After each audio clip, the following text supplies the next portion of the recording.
જોજો માંગ અને પુરવઠો બંને વધે પણ પુરવઠા કરતા માંગ વિશેષ પ્રમાણમાં વધે. આપણો ત્રીજો મુદ્દો હશે માંગ અને પુરવઠો બંને વધે પણ માંગ કરતા પુરવઠો વિશેષ પ્રમાણમાં વધે. આપણો ચોથો મુદ્દો હશે માંગ અને પુરવઠો બંને ઘટે પણ પુરવઠા કરતા માંગ વિશેષ પ્રમાણમાં ઘટે. અને આપણો પાંચમો મુદ્દો હશે માંગ અને પુરવઠો બંને ઘટે પણ માંગ કરતા પુરવઠો વિશેષ પ્રમાણમાં ઘટે. એટલે અહીંયા આપણે આ વાતને આ પાંચ મુદ્દાને ધ્યાનમાં રાખી અને માંગ અને પુરવઠામાં એકી સાથે વધારો ઘટાડો થાય તો એની કિંમત પર શું અસર થાય. એટલે અહીંયા પાંચ મુદ્દા છે એટલે સમજી લેવાનું આપણે પાંચ આકૃતિ દોરવાની થાય. આ પાંચે પાંચ મુદ્દા આપણે આકૃતિ વડે સમજાવવાના છે. અને એટલે આ પ્રશ્નની અંદર પાંચ આકૃતિ તમારે દોરવાની થાય. એક્ઝામની અંદર આ પ્રશ્ન પૂછાય તો એક જ પ્રશ્નની અંદર તમારે પાંચ આકૃતિ દોરવાની જોઈએ વારાફરતી વારા એક પછી એક મુદ્દો. ઓકે, એમાંનો પહેલો મુદ્દો છે આપણો માંગ અને પુરવઠામાં વધારો ઘટાડો થાય. પણ કેવો વધારો ઘટાડો થાય? એક જ સરખો વધારો ઘટાડો થાય તો એની કિંમત પર શું અસર પડે? એટલે કે માંગમાં જેટલો વધારો થાય એટલો જ પુરવઠામાં વધારો થાય અથવા તો માંગમાં જેટલો ઘટાડો થાય એટલો જ પુરવઠામાં ઘટાડો થાય તો કિંમત પર શું અસર થાય એની. એ માટે થઈ અને અહીંયા તમારી સામે એક આકૃતિ છે અને એ આકૃતિ દ્વારા આ મુદ્દાની સમજૂતી આપણે આપવાની છે. હા, આકૃતિમાં ઘણી બધી માંગ રેખા અને ઘણી બધી પુરવઠા રેખા છે. એમાં મૂળ માંગ રેખા કઈ છે અને મૂળ પુરવઠા રેખા કઈ છે એનો તમને ખ્યાલ હોવો જોઈએ. પછી બંનેમાં વધારો થાય તો બંને રેખા કઈ બાજુ તરફ ખસે અને બંનેમાં ઘટાડો થાય તો બંને રેખા કઈ બાજુ તરફ ખસે એનો તમને ખ્યાલ હોવો જોઈએ. આની પહેલા જ આપણે જોઈ ગયા કે જ્યારે માંગમાં વધારો થાય ત્યારે માંગ રેખા જમણી બાજુ તરફ ખસે. એવી જ રીતે પુરવઠામાં વધારો થાય ત્યારે પુરવઠા રેખા પણ જમણી બાજુ તરફ ખસે. માંગમાં ઘટાડો થાય ત્યારે માંગ રેખા છે ડાબી બાજુ તરફ ખસે. એવી જ રીતે પુરવઠામાં ઘટાડો થાય ત્યારે પુરવઠા રેખા પણ ડાબી બાજુ તરફ ખસે છે. એટલે આ વાત ખાસ યાદ રાખજો આ યુનિટ માટે. આ આખા યુનિટની અંદરથી આ વસ્તુનો ઉપયોગ કરવાનો આવે આકૃતિ દોરતી વખતે કે માંગ વધે તો માંગ રેખા જમણી બાજુ તરફ ખસે, માંગ ઘટે તો માંગ રેખા ડાબી બાજુ તરફ ખસે. એવી જ રીતે પુરવઠામાં પણ સેમ પ્રક્રિયા. પુરવઠો વધે તો પુરવઠા રેખા જમણી બાજુ તરફ ખસે, પુરવઠો ઘટે તો પુરવઠા રેખા ડાબી બાજુ તરફ ખસે. ઓકે, એ વાતને ધ્યાનમાં રાખી અને આપણી સામે જે આકૃતિ છે એ આકૃતિ દ્વારા આપણે માંગ અને પુરવઠામાં સરખો વધારો ઘટાડો થાય તો એની કિંમત પર શું અસર થાય એ જોઈએ. ઓકે, પહેલા આપણે આકૃતિની પ્રાથમિક સમજૂતી મેળવી લઈએ. આકૃતિની અંદર એક્સ ધરી પર બે બાબત દર્શાવેલી છે, એક માંગ અને બીજો પુરવઠો, અને વાય ધરી પર કિંમત આપેલી છે. આકૃતિમાં માંગની પણ ત્રણ રેખા છે અને પુરવઠાની પણ ત્રણ રેખા છે. એમાંથી મૂળ માંગ રેખા અને મૂળ પુરવઠા રેખા કઈ છે? તો કે અહીંયા DD1. તમે જોઈ શકો, હું તમને હાઈલાઈટ કરીને બતાવું. આ DD1 છે, આ રેખા છે DD1, એ મૂળ માંગ રેખા છે. એવી જ રીતે મૂળ પુરવઠા રેખા કઈ છે? તો કે અહીંયા SS1. SS1 છે એ મૂળ પુરવઠા રેખા છે. તમે જોઈ શકો હાઈલાઈટ કરીને. આ DD1 અને SS1 આ બંને મૂળ માંગ રેખા અને મૂળ પુરવઠા રેખા છે. આની પહેલા પણ આપણે જે સમજૂતીઓ મેળવી ગયા એમાં પણ મૂળ માંગ રેખા અને મૂળ પુરવઠા રેખા હતી. ઓકે, એટલે હવે તમને ખ્યાલ છે સમતોલ કિંમત ક્યાં નક્કી થાય? શરૂઆતના પોઈન્ટની અંદર જ યુનિટની શરૂઆતમાં જ આપણે જોઈ ગયા કે સમતોલ કિંમત ક્યાં નક્કી થાય? તો કે જ્યાં માંગ અને પુરવઠો બંને સરખા થાય છે ત્યાં સમતોલ કિંમત નક્કી થાય છે. તો આપણી આકૃતિની અંદર તમે જોઈ શકો કે મૂળ માંગ રેખા SS1 મૂળ માંગ રેખા DD1 અને મૂળ પુરવઠા રેખા SS1 બંને એકબીજાને કયા બિંદુએ છેદે છે? N બિંદુએ છેદે છે. એટલે N બિંદુએ સમતોલ કિંમત નક્કી થાય છે. કેટલી સમતોલ કિંમત નક્કી થાય છે? તો કે N બિંદુએ OP જેટલી સમતોલ કિંમત નક્કી થાય છે. શું કામ આને N બિંદુએ OP જેટલી સમતોલ કિંમત નક્કી થાય છે? તો કે ત્યાં માંગ અને પુરવઠો બંને સરખા થાય છે. શા માટે સરખા થાય છે? તો કે ત્યાં N બિંદુએ DD1 મૂળ માંગ રેખા અને SS1 મૂળ પુરવઠા રેખા બંને એકબીજાને છેદે છે. આથી N બિંદુએ માંગ અને પુરવઠો બંને સરખા થાય છે. આથી OP જેટલી સમતોલ કિંમત નક્કી થાય છે. ઓકે, એ બાજુમાં સમજૂતી પણ આપેલી છે. શોર્ટમાં બાજુમાં સમજૂતી પણ તમને આપેલી છે આકૃતિની, કે આકૃતિમાં માંગ અને પુરવઠા રેખા શરૂઆતમાં N બિંદુએ, અહીંયા N બિંદુએ એકબીજાને છેદે છે. આથી OP જેટલી કિંમત નક્કી થાય છે. હવે ત્યાર પછી શું થાય? ઓકે, આ પહેલી પરિસ્થિતિ. આપણે અહીંયા 3 પરિસ્થિતિ જોવાની છે. પહેલી પરિસ્થિતિ.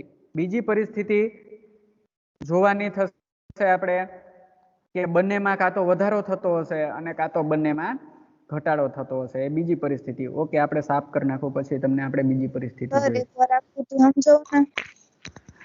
આકૃતિમાં બેન કઈ નથી. એકવાર આ આકૃતિ તો આપણે આગળ સમજી ગયા. આ આકૃતિ છે એ આપણે એકવાર પણ આની આગળ જે પહેલો પોઈન્ટ સમજી ગયા ને આપણે આકૃતિનો, એ પેલા પોઈન્ટ ની અંદર પણ આ જ આકૃતિ સેમ પ્રક્રિયા, અહીંયા સુધી સેમ પ્રક્રિયા છે. અહીંયા સુધી કઈ અઘરું નથી. ઓકે, આમ છતાં પણ એકવાર છે એ આકૃતિ સમજાવી દઉં. તમને કન્ફ્યુઝન એટલે થાય કે આકૃતિ અહીંયા 3 આકૃતિ, 3 માંગ રેખા છે અને 3 પુરવઠા રેખા છે, એને કારણે કન્ફ્યુઝન થતું હશે. ઓકે, જોજો અહીંયા પેલી સમજૂતીની અંદર તો પેલી પરિસ્થિતિની સમજૂતી ખાલી એક જ વાક્યમાં આપેલી છે કે આકૃતિમાં માંગ અને પુરવઠા રેખા શરૂઆતમાં N બિંદુએ છેદે. તો N બિંદુ ક્યાં આવેલું છે? તો કે અહીંયા N બિંદુ આવેલું છે. N બિંદુએ છેદે એટલે જ્યાં બંને રેખા છેદતી હોય ત્યાં સમતોલ કિંમત નક્કી થાય. તો અહીંયા N બિંદુ આવેલું છે. આ DD1 માંગ રેખા છે, આ SS1 છે એ પુરવઠા રેખા છે. બંને N બિંદુએ છેદે એટલે N બિંદુ અહીંયા કિંમત નક્કી થાય. કેટલી કિંમત નક્કી થાય? તો કે N બિંદુ જ્યાં આવેલું હોય ત્યાંથી તમે આડી ધરીને લંબ દોરી નાખો. વાય ધરી સાથે લંબ દોરો તો તમને ખબર પડે કેટલી કિંમત નક્કી થાય. તો કે ત્યાં P બિંદુ આવેલું છે એટલે OP જેટલી કિંમત નક્કી થાય. લ્યો, આમાં કઈ નથી. શરૂઆતમાં જ આપણે કીધું હતું કે જ્યાં માંગ અને પુરવઠો સરખા થાય ત્યાં સમતોલ કિંમત નક્કી થાય. તો અહીંયા માંગ અને પુરવઠો ક્યાં સમતોલ થયા? એક સરખા થયા. તો કે અહીંયા N બિંદુએ માંગ અને પુરવઠો એક સરખા થયા એટલે શરૂઆતમાં OP જેટલી કિંમત નક્કી થાય. ઓકે, ક્લિયર કે નથી સમજાણું? જવાબ આપો. Okay okay sir. એટલે આ પહેલી પરિસ્થિતિ હતી, બરાબર? એકવાર ફરીથી કહું, શરૂઆતની પરિસ્થિતિ કઈ છે? તો કે આ DD રેખા, DD1 રેખા છે. કઈ રેખા છે? તો કે મૂળ માંગ રેખા છે. કઈ છે? શરૂઆતની. મૂળ એટલે શરૂઆતની મૂળ માંગ રેખા છે. એવી જ રીતે અહીંયા SS1 છે એ પુરવઠા રેખા છે. કઈ પુરવઠા રેખા છે? મૂળ પુરવઠા રેખા છે. આ બંને રેખા ક્યાં છેદે છે? તો કે આ બંને રેખા અહીંયા N બિંદુ આવેલું છે. આ N બિંદુ, N બિંદુ છેટું છે પણ અહીંયા એને દર્શાવવા માટે થોડુંક દૂર તો કરવું પડે ને. અહીંયા જે બિંદુ આવેલું છે એ N બિંદુ છે, ત્યાં છેદે છે એટલે N બિંદુ એ કિંમત નક્કી થાય છે. કેટલી કિંમત નક્કી થાય છે? તો કે એ જાણવા માટે થઈ અને તમારે જ્યાં વાય ધરી પર કિંમત દર્શાવેલી છે ત્યાંથી લંબ દોરવો પડે. આને લંબ દોર્યો તો ત્યાં કયું બિંદુ આવેલું છે? તો કે P બિંદુ આવેલું છે. તો શરૂઆતમાં કેટલી કિંમત નક્કી થાય? તો કે OP જેટલી કિંમત નક્કી થાય છે. આ શરૂઆતની પરિસ્થિતિ છે. અહીંયા મેં એકદમ ટૂંકમાં તમને કહી દીધું કે આકૃતિમાં માંગ અને પુરવઠા રેખા શરૂઆતમાં N બિંદુએ, અહીંયા N બિંદુએ છેદે છે અને આથી ત્યાં કેટલી કિંમત નક્કી થાય છે? તો કે OP જેટલી કિંમત નક્કી થાય છે. ઓકે, હવે ત્યાર પછી શું થાય છે? પરંતુ ત્યારબાદ કેમાં વધારો થાય છે? તો કે ત્યારબાદ માંગમાં વધારો થાય છે અને સાથે સાથે પુરવઠામાં પણ વધારો થાય છે. બંનેમાં એક સાથે વધારો. આપણે અહીંયા એ જોવાનું છે કે બંનેમાં સાથે વધારો થશે. એટલે મૂળ પરિસ્થિતિ આ છે, ધ્યાન રાખજો. એન બિંદુની પરિસ્થિતિ છે, મૂળ પરિસ્થિતિ છે. પરંતુ ત્યાર પછી શું થાય છે? તો કે પરંતુ ત્યારબાદ માંગમાં વધારો થાય છે. આથી હવે તમને ખ્યાલ હોવો જોઈએ કે માંગમાં વધારો થાય તો માંગ રેખા કઈ બાજુ તરફ ખસશે? આપો જવાબ. કઈ બાજુ તરફ ખસશે? માંગમાં વધારો થશે તો માંગ રેખા કઈ બાજુ તરફ ખસશે? જવાબ આપો જોઈએ એકાદા.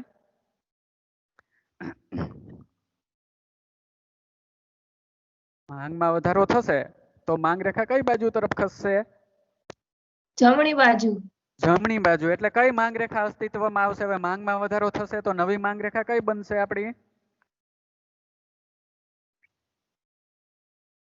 ઓકે, સાચો જવાબ છે, પણ જવાબ આપો હવે કઈ બાજુ, કઈ આપણી નવી માંગ રેખા કઈ બનશે?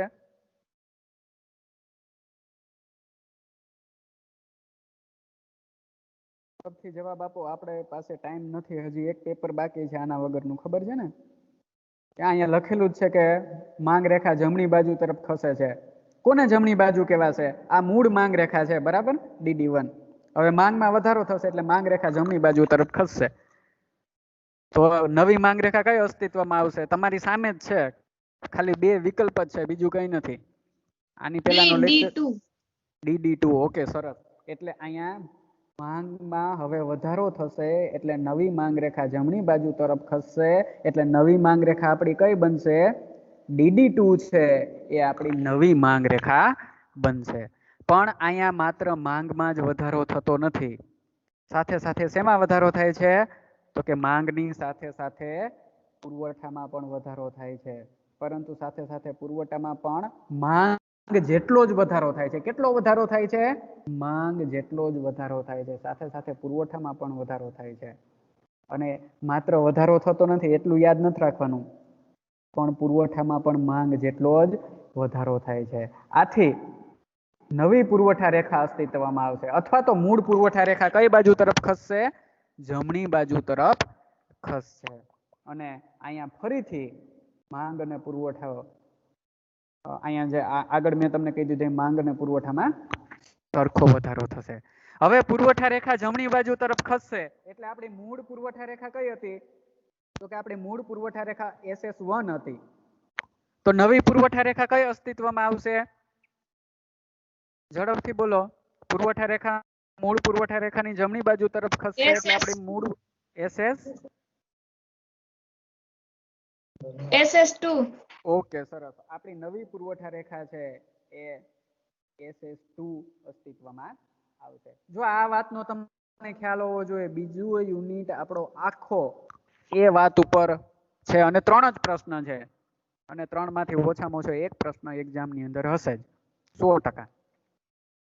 એટલે તમને એ વાતનો ખાસ ખ્યાલ હોવો જોઈએ કે પુરવઠો વધે તો પુરવઠા રેખા જમણી બાજુ તરફ ખસે. કોને જમણી બાજુ કહેવાય? તો કે આપણે જે બેઠા હોય અને આપણો જે જમણો હાથ છે એને જમણી બાજુ તરફ કહેવાય.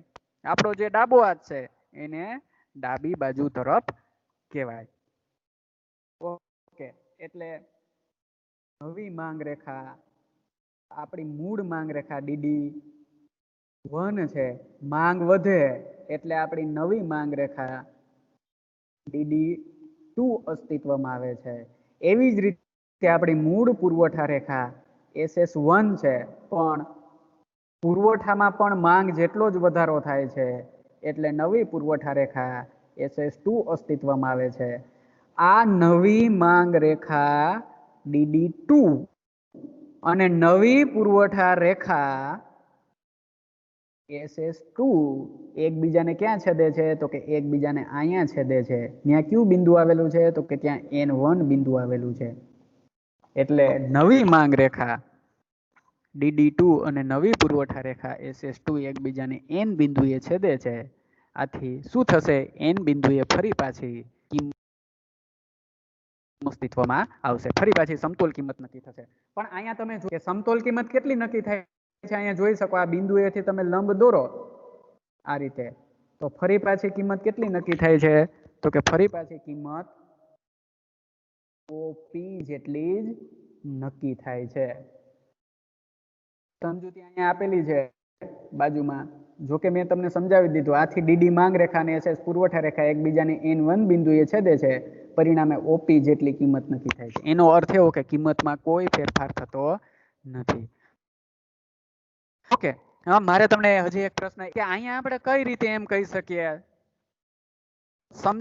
સમજવા માટે, તમને સમજાણું કે નહીં એ જાણવા માટે થઈને હું તમને પ્રશ્ન પૂછું. ઓકે, આપણી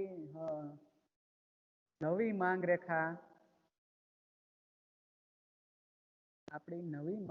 કઈ છે? તો કે આપણી નવી માંગ રેખા છે એ DD2 છે અને નવી પુરવઠા રેખા છે એ SS2 છે. હવે અહીંયા મેં તમને શરૂઆતમાં એમ કીધું કે માંગ અને પુરવઠા, અહીંયા માંગમાં વધારો થાય, પુરવઠામાં વધારો થાય, પણ બંનેમાં સરખો વધારો થાય. તો આપણે એવું કઈ રીતે કહી શકીએ કે બંનેમાં સરખો વધારો થયો? આપણી પાસે આંકડાકીય માહિતી તો નથી, તો એવું આપણે કઈ દ્રષ્ટિએ કહી શકીએ આકૃતિ જોઈને કે બંનેમાં સરખો વધારો થયો? ખ્યાલ છે કોઈને આ જવાબનો? આપણે અહીંયા એમ કીધું કે માંગ અને પુરવઠામાં સરખો વધારો થયો, એટલે નવી માંગ રેખા DD2 અને નવી પુરવઠા રેખા SS2 અસ્તિત્વમાં આવી. અને અહીંયા માંગમાં જેટલો વધારો થયો એટલો જ પુરવઠામાં વધારો થયો. તો શેને આધારે આપણે એવું કહી શકીએ કે માંગમાં જેટલો વધારો થયો એટલો જ પુરવઠામાં વધારો થયો, અથવા તો બંનેમાં સરખો વધારો થયો? કોઈ પાસે આ જવાબ છે? ઝડપથી બોલો આવડતું હોય તો. કઈ દ્રષ્ટિએ આપણે કહી શકીએ કે માંગમાં અને પુરવઠામાં સરખો વધારો થયો? સર નથી આવડતું. ઓકે, સારું, હાલો એ વસ્તુ ખાસ સમજવી જરૂરી છે, કારણ કે અહીંયા આપણે, હા બોલો બેન. બંને રેખાઓ વચ્ચે સરખો ગાળો છે, ઈ પરથી ખ્યાલ આવે આપણે. ઓકે, સરસ, વેરી ગુડ, એકદમ સાચો જવાબ. બંને રેખા વચ્ચેનો સરખો ગાળો છે, વધારાનો ગાળો છે, કેવો છે? સરખો છે. એના ઉપરથી આપણને ખ્યાલ આવે. ક્યાં બેન બોલ્યા? મને અત્યારે દેખાતું નથી નામ એનું. નામ છે બેન? નનેરા હેતલ. સરસ, વેરી ગુડ. નનેરા વિભાની બેન છે, એમાં કઈ ઘટે નહીં. ઓકે, સારું, કઈ રીતે ખ્યાલ આવે?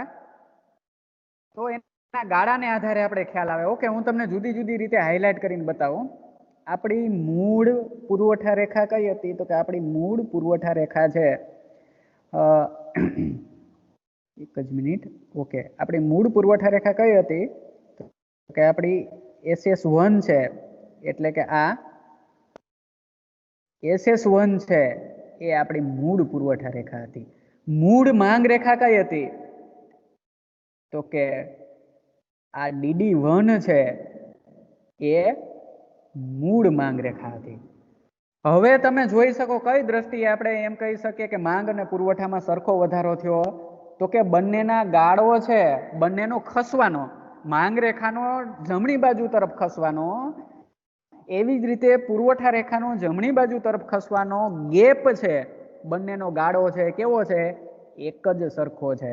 એના ઉપરથી આપણે કહી શકીએ કે માંગ અને પુરવઠામાં સરખો વધારો થયો. દાખલા તરીકે તમે જોઈ શકો, રેડ કલરથી હાઇલાઇટ કરેલી જે DD1 રેખા છે મૂળ માંગ રેખા છે.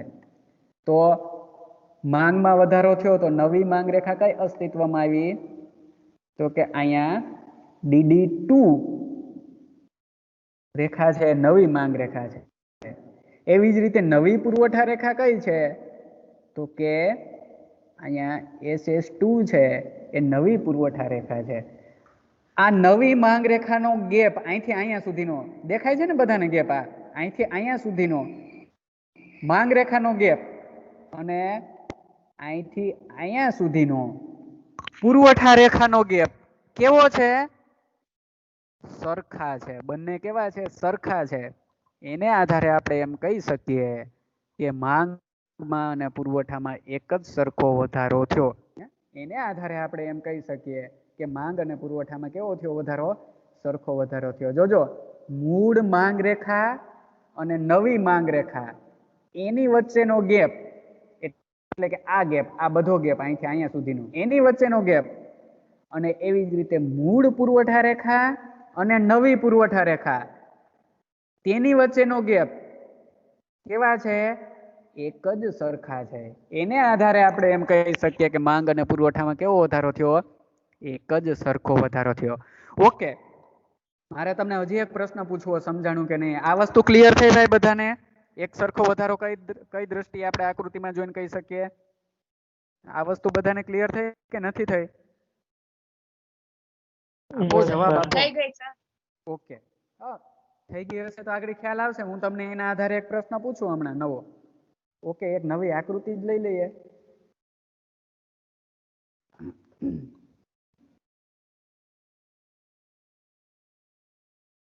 ઓકે, હવે આ આકૃતિ તમારી સામે છે.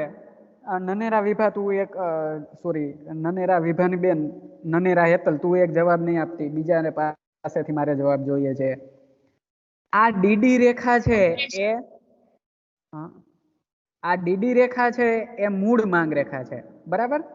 એવી જ રીતે અહીંયા SS1 રેખા છે એ મૂળ પુરવઠા રેખા છે. એ મૂળ પુરવઠા રેખા છે. ઓકે, પછી ફેરફાર થાય અને માંગમાં અને પુરવઠામાં બંનેમાં વધારો થાય એટલે નવી પુરવઠા રેખા અસ્તિત્વમાં આવે. હવે નવી માંગ રેખા અને નવી પુરવઠા રેખા અસ્તિત્વમાં આવે. હવે નવી માંગ રેખા છે જમણી બાજુ તરફ અસ્તિત્વમાં આવે, બરાબર? અહીંયા. અને નવી પુરવઠા રેખા છે એ પણ જમણી બાજુ તરફ અહીંયા અસ્તિત્વમાં આવે. તો અહીંયા કઈ પરિસ્થિતિ હશે? જવાબ આપો કોઈ. શેમાં વધારે વધારો થયો હશે? કે બંનેમાં સરખો વધારો થયો હશે? શેમાં વધારે વધારો થયો હશે અને શેમાં ઓછો વધારો થયો હશે? જવાબ આપો જોઈએ. કોણ આપશે? સમજાઈ ગયું તું ને તમને હમણાં? ઓકે, ઘણા બધી આપણી સાથે જોડાયેલા છે. આપો જવાબ ફરીથી. બોલો, આમાં શેમાં વધારો થયો હશે? નનેરા હેતલ સિવાય જવાબ આપે. ઝડપ કરો, આપણી પાસે ટાઈમ નથી. આ આપણી મૂળ માંગ, આ મૂળ પુરવઠા રેખા છે. પછી માંગમાં વધારો થાય. માંગમાં વધારો થાય એટલે નવી માંગ રેખા છે આ રીતે SS2 અસ્તિત્વમાં આવે અને નવી પુરવઠા રેખા અહીંયા સોરી નવી માંગ રેખા DD2 અસ્તિત્વમાં આવે, નવી પુરવઠા રેખા અહીંયા SS2 અસ્તિત્વમાં આવે. બોલો, ઝડપ કરો. કોણ જવાબ આપશે? હવે હું નામ લઈને કહું, મારે નામ ગોતવા પડશે.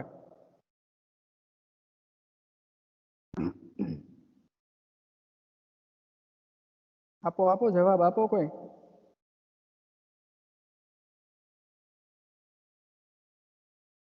કે નથી સમજાણું હજી?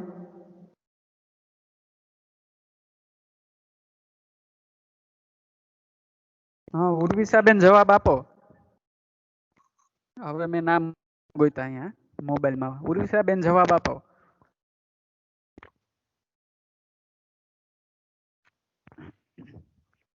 મિહિર, અવાજ આવે છે મિહિર મારો? હા મિહિર બોલ.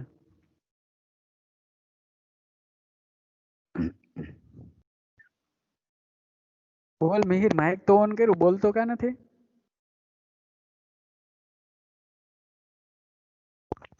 હા હેતલ બોલી જાજો. એ નનેરા હેતલ. માંગમાં વધારે વધારો થયો પુરવઠા કરતા. ઓકે, સરસ, વેરી ગુડ. માંગમાં વધારે વધારો થયો પુરવઠા કરતા. શું કામ આને? શું કામ આને હેતલ? માંગની રેખામાં વધારે ગાળો છે પુરવઠાની રેખા કરતા. સરસ. અહીંયા જોઈ શકો તમે માંગમાં વધારે વધારો થયો. શું કામ આને? તો કે માંગની રેખા વધારે જમણી બાજુ તરફ ખસી, જ્યારે અહીંયા પુરવઠાની રેખા ઓછી જમણી બાજુ તરફ ખસે એટલે પુરવઠામાં ઓછો વધારો થયો. માંગની રેખા વધારે જમણી બાજુ તરફ ખસે એટલે માંગમાં પુરવઠા કરતા વધારે વધારો થયો. અહીંયા આપણો મુદ્દો એવો છે, જો માંગ અને પુરવઠા કરતા માંગ વિશેષ પ્રમાણમાં વધે એટલે કે વધારે પ્રમાણમાં વધે. અહીંયા માંગ અને પુરવઠા રેખા બંને રેખા જમણી બાજુ તરફ ખસે એટલે માંગ અને પુરવઠા બંનેમાં વધારો થાય છે. પણ પુરવઠા રેખામાં જે જમણી બાજુ તરફ ખસે એ મૂળ રેખા કરતા ઓછી જમણી બાજુ તરફ ખસે, એટલે કે બંને વચ્ચેનો ગેપ ઓછો છે, એટલે પુરવઠામાં ઓછો વધારો થયો. માંગ રેખા છે મૂળ માંગ રેખા કરતા વધારે જમણી બાજુ તરફ ખસે, એટલે માંગમાં વધારે વધારો થયો. મેન વિષય અર્થશાસ્ત્ર હોય એટલે આપણને આ વસ્તુ આવડવી જોઈએ. આવું તમારે જ્યાં સુધી ભણશો ને અર્થશાસ્ત્ર મેન વિષય સાથે જ્યાં સુધી ભણશો ત્યાં સુધી આવું આવશે કે માંગમાં વધારે વધારો થયો, પુરવઠામાં. આ તો માત્ર માંગ અને પુરવઠાની જ વાત કરી. ટીવાય ની અંદર ને એસવાય ની અંદર આવા પેપર આખા આખા આવશે. એને આધારે તમને ખ્યાલ આવવો જોઈએ કે કેમાં વધારે વધારો થયો, કેમાં ઓછો વધારો થયો. જો એ ખ્યાલ નહીં આવે તો તમારા માટે અર્થશાસ્ત્ર છે એ નકામું નહીં સમજાય. એટલે હવે સમજાણું કે નથી સમજાણું બીજાઓને? હે? સમજાણું કે નહીં? Yes sir. Yes sir. હા, કોણ બોલ્યો? ડાંગર કિશન. એ આગળ જોઈએ તો આપણે કિશનભાઈ આ વખતે તમારે જવાબ આપવાનો. હજી આગળ જોઈએ હવે આપણે. હા, અહીંયા બે રેખા ફરી પાછી. જો આકૃતિ પેલા સમજાવી જોઈએ. હું અહીંથી ખાલી બોલી જાઉં ને તમને સમજાવી જાઉં, જો તમને ન સમજાય તો એનો કોઈ અર્થ નથી. એટલે પેલા આપણે આકૃતિ જ સમજી લઈએ બધી અને પછી એની સમજૂતી મેળવીએ. ઓકે, એના પછીની આકૃતિ છે અહીંયા DD1. જોજો DD1 હશે ને એ બધી મૂળ માંગ રેખા હશે. અહીંયા DD1 છે મૂળ માંગ રેખા છે અને SS1 છે એ મૂળ પુરવઠા રેખા છે. ઓકે, હા, પછી નવી પરિસ્થિતિ અસ્તિત્વમાં આવે. ત્યાર પછી નવી પરિસ્થિતિ અસ્તિત્વમાં આવે અને નવી પરિસ્થિતિની અંદર આ મૂળ માંગ રેખાની જમણી તરફ નવી માંગ રેખા DD2 અસ્તિત્વમાં આવે છે. એવી જ રીતે મૂળ પુરવઠાની રેખાની જમણી બાજુ તરફ નવી પુરવઠા રેખા SS2 અસ્તિત્વમાં આવે છે. તો કિશનભાઈ શું થયું હશે માંગ અને પુરવઠામાં? કિશનભાઈ? સર, માંગ કરતા પુરવઠો વધારે છે. માંગ કરતા પુરવઠો વધારે, જે રેખા વધારે વચ્ચે ગેપ છે. વધારે ગેપ છે એટલે એનો અર્થ શું થાય? કે માંગ કરતા પુરવઠો વધ્યો. હા, માંગ કરતા પુરવઠામાં વિશેષ વધારે વધારો થયો. જોજો વધારો બંનેમાં થયો. રેખા જમણી બાજુ તરફ ખસે એટલે વધારો જ થયો, સમજી લેવાનું. એટલે માંગમાંય વધારો થયો અને પુરવઠામાંય વધારો થયો. જો અહીંયા બંને રેખા જમણી બાજુ તરફ ખસી મૂળ રેખાની, જોઈ શકો અહીંયા. એટલે અહીંયા માંગમાંય વધારો થયો અને અહીંયા આ રીતે પુરવઠામાં પણ વધારો થયો. પણ અહીંયા માંગ રેખા જમણી બાજુ તરફ જેટલી ખસી એના કરતા પુરવઠા રેખા જમણી બાજુ તરફ વધારે ખસે. એટલે કે આ બંને વચ્ચેનો ગેપ છે એ વધુ છે. આ બંને વચ્ચેનો ગેપ છે મૂળ માંગ રેખા અને નવી માંગ રેખા વચ્ચેનો ગેપ ઓછો છે.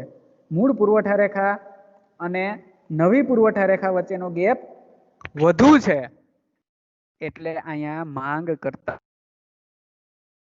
વધારે પ્રમાણમાં વધારો થયો. વધારો બંનેમાં થયો, માંગમાંય વધારો થયો અને પુરવઠામાંય વધારો થયો. પણ માંગ કરતા પુરવઠામાં વધારે પ્રમાણમાં વધારો થયો એવું નક્કી થાય. ઓકે, હજી એક આકૃતિ લઈ લેવી મારે. હજી એક આકૃતિ લેવી. ઓકે, આ આકૃતિ છે એની અંદર પેલા આપણે જોઈએ મૂળ માંગ રેખા કઈ છે અને મૂળ પુરવઠા રેખા કઈ છે. રેડ કલર થી જે હાઇલાઇટ કરવું એ મૂળ માંગ રેખા છે, અથવા તો જે DD1 હશે ને જેમાં 1 લખેલું હશે ને SS1 અને DD1 હશે ને મૂળ હશે. એટલે અહીંયા DD1 એ મૂળ માંગ રેખા છે અને અહીંયા SS1 એ નવી પુરવઠા રેખા છે. હવે ત્યાર પછી આ DD1 છે મૂળ માંગ રેખા છે, SS1 છે મૂળ પુરવઠા રેખા છે. હવે ત્યાર પછી નવી પુરવઠા રેખા આ જ્યાં છે DD2 એ નવી પુરવઠા રેખા અસ્તિત્વમાં આવે છે. એવી જ રીતે અહીંયા SS2 નવી પુરવઠા રેખા અસ્તિત્વમાં આવે છે.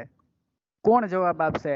શું થયું હશે માંગ અને પુરવઠામાં? શું થયું હશે? માંગ માંગ અને પુરવઠો વધ્યા છે પણ માંગ વિશિષ્ટ પ્રમાણમાં વધારો થયો. કોણ બોલ્યું? ડાંગર કિસાન. માંગ અને પુરવઠો બંને વધ્યા છે પણ માંગ છે તો એ વિશેષ વિશેષ પ્રમાણમાં વધી છે. પ્રમાણમાં વધારો ઘટાડો થયો. થયો સર માંગ ને પુરવઠામાં. કોણ બોલ્યું? નનેરાએ સર. ઓકે કિશનભાઈ, અહીંયા ડાબી તરફ બંને રેખા ખસી જોઈ શકો તમે? જો કિશનભાઈ જો, અહીંયા DD1 છે બરાબર? DD1 મૂળ માંગ રેખા છે, એની ડાબી તરફ DD2 નવી માંગ રેખા આવી એટલે જમણી ડાબી તરફ ખસી. જો મૂળ માંગ રેખાની ડાબી તરફ નવી માંગ રેખા ખસી એટલે એનો અર્થ એવો થાય કે માંગમાં ઘટાડો થયો. શું થયું કહેવાય? ઘટાડો થયો કહેવાય. અને પુરવઠામાં પણ એવું જ છે. જોઈ શકો તમે પુરવઠામાં પણ આ પુરવઠા રેખા મૂળ અને એની ડાબી તરફ નવી પુરવઠા રેખા અસ્તિત્વમાં આવી એટલે પુરવઠામાં પણ અહીંયા ઘટાડો થયો. પણ હેતલ, એનું અર્થઘટન બીજું શું? બંનેમાં ઘટાડો થયો પણ હેતલ માંગ કરતા પુરવઠામાં વધારે ઘટાડો થયો. કે માંગ કરતા શું? માંગમાં વધારે ઘટાડો થયો પુરવઠા કરતા. ઓકે, હા, પુરવઠા કરતા માંગમાં વધારે ઘટાડો થયો. ઓકે, આ વાત સમજાવી જોઈએ અને હેતલને એકદમ ક્લિયર થાય. આમાં કઈ ગોખવાનું છે જ નહીં. બોલો, એમને તમને ખાલી આકૃતિ સમજાઈ જાય ને એટલે તમને આખો ચોથો યુનિટ બેઠે બેઠો આવડી જાય. બોલો, આકૃતિ દોરવાની અને સમજવાની જ આ યુનિટમાં ખૂબી છે. એકદમ સમજૂતી ઉપર આધારિત છે. અને હું એમ કહું ને તો પણ હાલે કે હેતલને આ યુનિટ મોઢે થઈ ગયો. બોલો, એ રીતે કહું, બસ આ જ વસ્તુ સમજાવવાની છે. આ જ વસ્તુ આકૃતિની સમજૂતીમાં આપવાની છે, બીજું કંઈ નથી. અને ઉપર તમને મુખ્ય મુદ્દામાં પણ આપેલું છે, જોઈ શકો તમે. એને આધારે પણ કહી શકો. જોજો, માંગ અને પુરવઠો બંને ઘટે પણ પુરવઠા કરતા માંગ વિશેષ પ્રમાણમાં ઘટે. એટલે આ વસ્તુ છે સમજાવવી જોઈએ. ઓકે, એકવાર ફરીથી છેલ્લી આકૃતિ જોઈ જાય જેથી કરીને બધાને પણ ખ્યાલ આવે. સમજૂતી તો આપણી બાકી જ છે. મારે થોડીક શું કહેવાય, આપણી પાસે ટાઈમ ઓછો છે. એક પેપર બાકી છે, હજી લેવાનું છે. જો સંજયભાઈ નહીં લઈ ગયો તો મારે પૂરું કરવું પડશે પેપર. એટલે પણ આમ છતાં પણ તમને સમજાવવું જોઈએ. એ પેપર હાવ સરળ છે, એમાં કઈ છે નહીં, સમજૂતી ઉપર આધારિત નથી. ઓકે, અહીંયા DD1 એ મૂળ માંગ રેખા છે અને SS1 એ મૂળ પુરવઠા રેખા છે. ઓકે, ત્યાર પછી આપણે આકૃતિમાં જોઈ શકીએ કે ત્યાર પછી નવી માંગ રેખા આ રીતે DD2 અસ્તિત્વમાં આવે અને નવી પુરવઠા રેખા SS2 અસ્તિત્વમાં આવે. મારે જવાબ જોઈએ છે ડાંગર કિશન પાસેથી. કિશનભાઈ, બોલો જોઈએ શું થયું? અને સર, માંગ કરતા પુરવઠામાં વિશિષ્ટ ઘટાડો થયો. માંગમાં પણ ઘટાડો થયો પણ છે, પણ પુરવઠામાં વધારે થયો. ઓકે ઓકે, માંગ કરતા અહીંયા પુરવઠામાં વિશેષ ઘટાડો થયો. ઓકે કિશનભાઈ, એ કહી શકશો કે શરૂઆતમાં મૂળ કિંમત કેટલી હશે? કહી શકશો તમે આકૃતિ જોઈને કિશનભાઈ? નો સર, એ હજી થોડુંક નથી સમજાતું એમાં. ઓકે, હેતલબેન, મૂળ કિંમત કેટલી હશે પેલા શરૂઆતમાં? ઓપી મૂળ કિંમત હશે. ઓકે, સરસ. ઓપી છે મૂળ કિંમત હશે, કારણ કે ત્યાં મૂળ માંગ રેખા અને મૂળ પુરવઠા રેખા બંને n બિંદુએ છે અને n બિંદુએ કેટલી કિંમત નક્કી થાય? પી, એટલે ઓપી મૂળ કિંમત. અને નવી કિંમત કઈ હશે?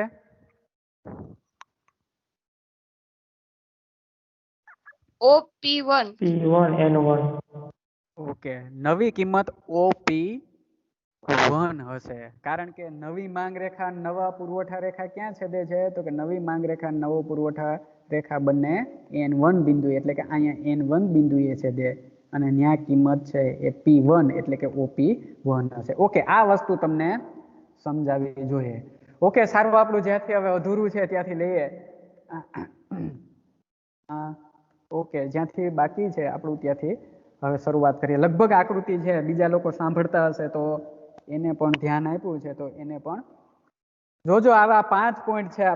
આપણે 5 આકૃતિ આની જોવાની છે. માંગ અને પુરવઠામાં સરખો વધારો ઘટાડો થાય, માંગ અને પુરવઠો બંને વધે પણ માંગ કરતા પણ પુરવઠા કરતા માંગ વધારે વધે, માંગ અને પુરવઠો બંને વધે પણ માંગ કરતા પુરવઠો વધારે વધે, માંગ અને પુરવઠો બંને ઘટે પણ પુરવઠા કરતા માંગ વધારે ઘટે, માંગ અને પુરવઠો બંને ઘટે પણ માંગ કરતા પુરવઠો વધારે ઘટે.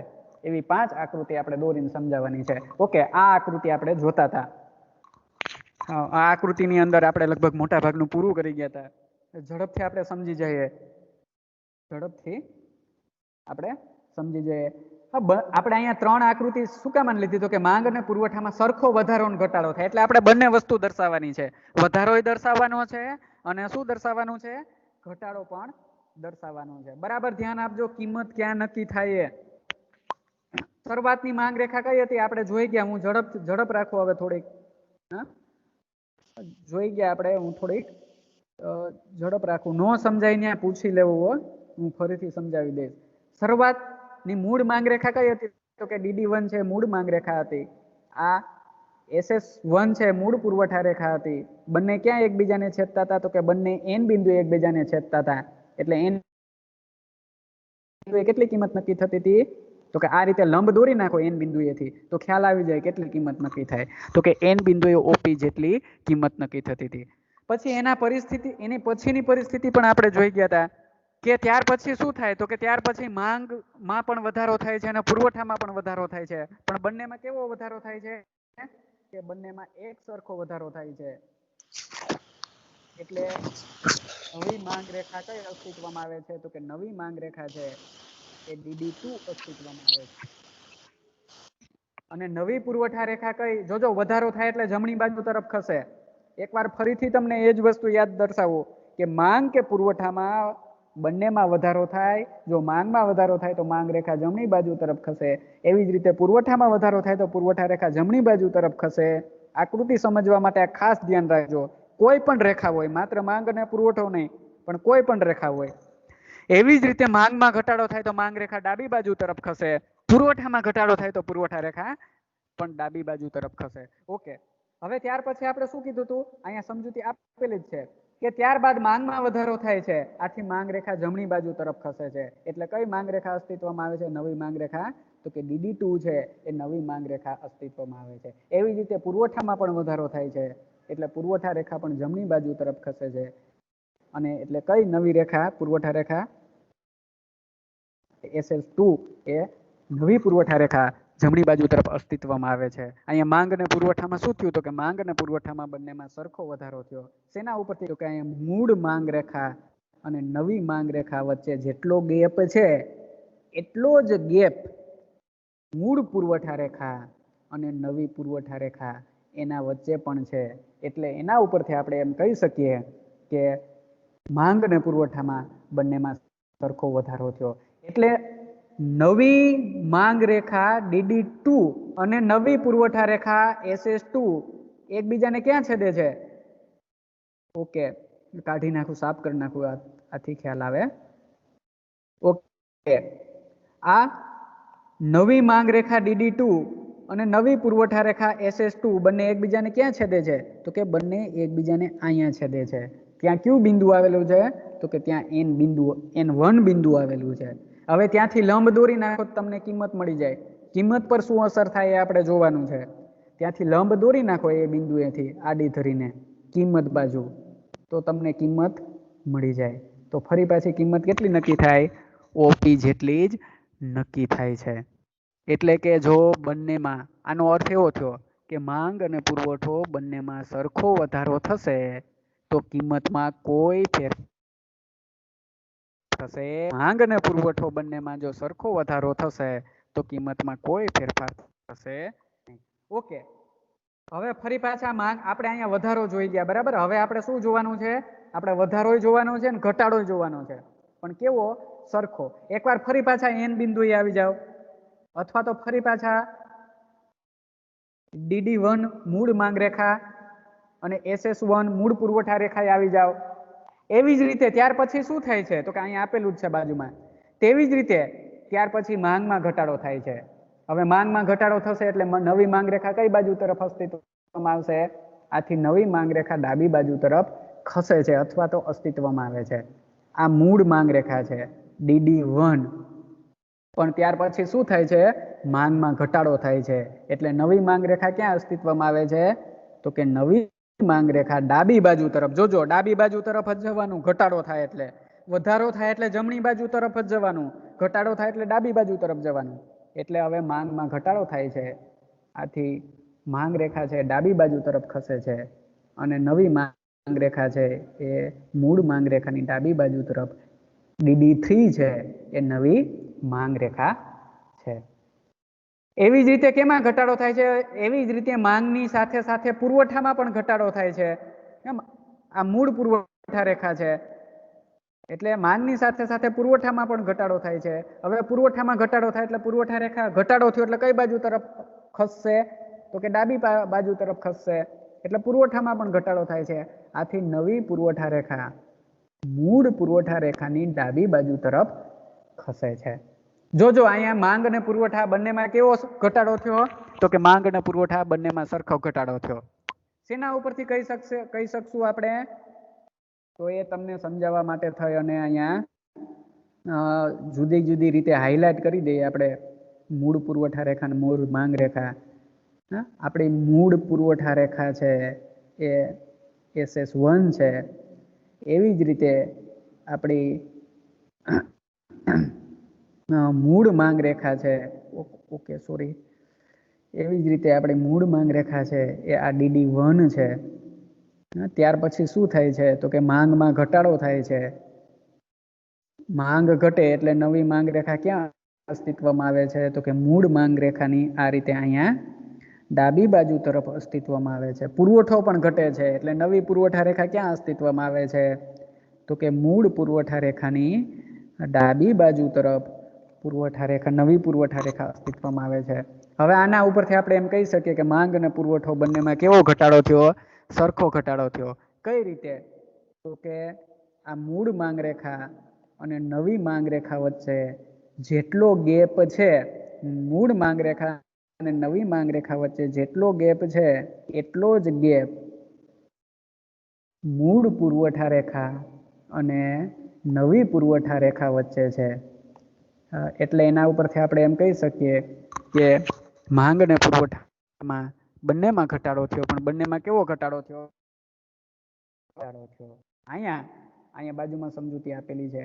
અહીં માંગ થાય છે. આથી DD3 માંગ રેખા અને SS3 પુરવઠા રેખા. આ DD3 માંગ રેખા અને આ SS, જો તમને હાઇલાઇટ કરીને જ બતાવેલું છે, SS3 પુરવઠા રેખા એકબીજાને ક્યાં છેદે છે? તો કે એકબીજાને અહીંયા છેદે છે. પર્પલ કલર થી હાઇલાઇટ કરેલું છે. એકબીજાને અહીંયા છેદે છે. ત્યાં કયું બિંદુ આવે?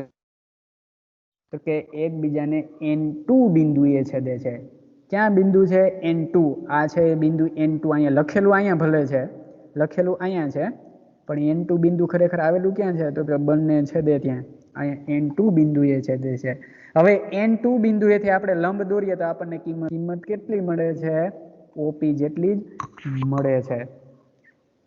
કિંમતમાં કોઈ ફેરફાર ન થયો. માંગ વધી, માંગ અને પુરવઠો બંને વધ્યા, માંગ અને પુરવઠો બંને ઘટ્યા, પણ અહીંયા કિંમતમાં કોઈ ફેરફાર ન થયો. એના ઉપરથી આપણે એમ કહી શકીએ, એના ઉપરથી આપણે કેવું તારણ કાઢી શકીએ અથવા તો શું કહી શકીએ? તો કે આ પરથી આપણે કહી શકીએ કે માંગ અને પુરવઠામાં સરખો વધારો કે સરખો ઘટાડો થાય છે ત્યારે કિંમત ઉપર એની કોઈ અસર થતી નથી. એટલે કે કિંમત સ્થિર રહે છે. કિંમત ન વધે કે ન ઘટે, કિંમત પૂર્વરત જ સ્થિર રહે છે. અહીંયા કિંમત કેટલી રહે છે? OP જેટલી જ કિંમત રહે છે. ઓકે, આજે ઘણું બધી સમજાવાઈ જાત, પણ આપણે આકૃતિને સમજવામાં ઘણો ટાઈમ કાઢ્યો. એટલે આપણો પહેલો પોઈન્ટ પૂરો. માંગ અને પુરવઠામાં વધારો ઘટાડો થાય તો શું થાય? તો કે પહેલો પોઈન્ટ આપણો પૂરો 5 પોઈન્ટમાંથી, કે માંગ અને પુરવઠામાં સરખો વધારો ઘટાડો અને કિંમત પર થતી અસર. તો કે માંગ અને પુરવઠામાં સરખો વધારો કે ઘટાડો થાય ત્યારે કિંમત ઉપર કોઈ અસર થતી નથી. કિંમત વધતી પણ નથી અને કિંમત ઘટતી પણ નથી. ઓકે, આજનું કામ છે